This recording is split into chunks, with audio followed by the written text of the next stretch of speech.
Shadnagar Microsoft data center regional ring road దగ్గరగా resort, swimming pool, indoor outdoor games మరెన్నో సౌకర్యాలతో DTCP approved residential venture మన స్వర్గసీమ వారి సుకేతన.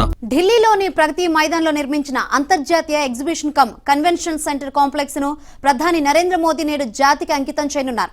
123 ఎకరాల విస్తీర్ణంలో 2700 కోట్ల రూపాయల వ్యయంతో ఈ ఐటీపీఓ సెంటర్ ను నిర్మించారు. శంఖం ఆకృతిలో భారతీయ సంస్కృతి సంప్రదాయాలు ఉట్టిపడేలా పలు ప్రత్యేకలతో ఈ కన్వెన్షన్ సెంటర్ నిర్మించారు. 7000 మంది కూర్చునే సామర్థ్యం కలిగి ఉన్న ఈ కన్వెన్షన్ సెంటర్ సెప్టెంబర్ 9-10 తేదీల్లో జరగనున్న G20 సమావేశాలకు వేదిక కానుంది.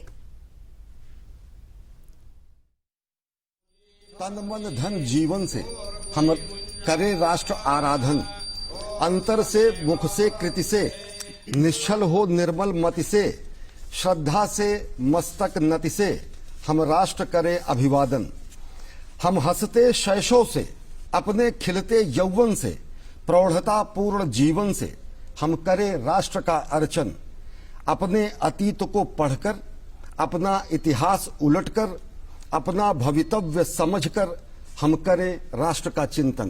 जब प्रधानमंत्री नरेंद्र मोदी कहीं न कहीं राष्ट्र निर्माण की बात करते हैं तो उसमें राष्ट्र चिंतन समाहित होता है, राष्ट्र का पूजन समाहित होता है, राष्ट्र का अभिवादन समाहित होता है, राष्ट्र का अर्चन समाहित होता है. और वही चिंतन, मनन, पूजन, अभिवादन, अर्चन और राष्ट्र निर्माण की परंपरा को आगे बढ़ाते हुए इस समय आप देख रहे हैं प्रधानमंत्री नरेंद्र मोदी ने विधिवत पूजा अर्चना की. पत्र फल और पुष्प जल से भावना ले हृदय तल से, प्राण के पल पल विपल से आज आराधन करें. विश्व गुरु तव अर्चना में भेंट अर्पण क्या करें, जबकि तन मन धन तुम्हारे और पूजन क्या करें. और देखिए ये अद्भुत दृश्य है जब प्रधानमंत्री नरेंद्र मोदी श्रमेव जयते की हमारी परंपरा का उद्घोष करते हैं. सत्यमेव जयते अगर भारतीय परंपरा का महत्वपूर्ण केंद्र बिंदु है तो महत्वपूर्ण केंद्र बिंदु यह भी है जब अभिवादन करते हैं प्रधानमंत्री नरेंद्र मोदी श्रमजीवियों का, श्रम साधकों का.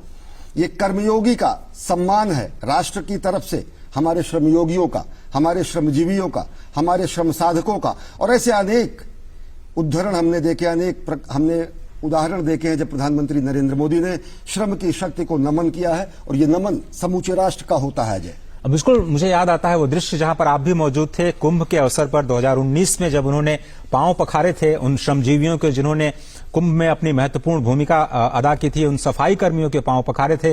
उसके बाद नए संसद भवन के निर्माण के बाद जब वो श्रमजीवियों से मिले, वो भी तस्वीरें स्पष्ट रूप से अभी ताजा तरीन है. आपको याद होगा जब काशी कॉरिडोर का निर्माण हुआ था तो किस तरह से उन्होंने अपनी कुर्सी हटा करके जितने श्रमजीवी थे उनके ऊपर पुष्प वर्षा के साथ में उन्होंने अपनी तस्वीरें खिंचाई थी. और कुछ इसी तरह की एक बार फिर से दृश्य और वानगी हमें स्पष्ट तौर पर प्रगति मैदान के इस परिसर से सीधे तौर पर स्पष्ट नजर आ रही हैं, जहां पर एक बार फिर से उन श्रमजीवियों को सम्मान के तौर पर वो उनसे उनका हालचाल जानते हैं, उनके अनुभव को साझा करते हुए नजर आते हैं. और एक कनेक्ट दिखाई देता है समाज के सबसे निचले व्यक्ति तक पहुंचने का जो कनेक्ट है प्रधानमंत्री का, वो स्पष्ट तौर पर बार बार ऐसी घटनाओं से हमें स्पष्ट तौर पर देखने को मिल जाता है.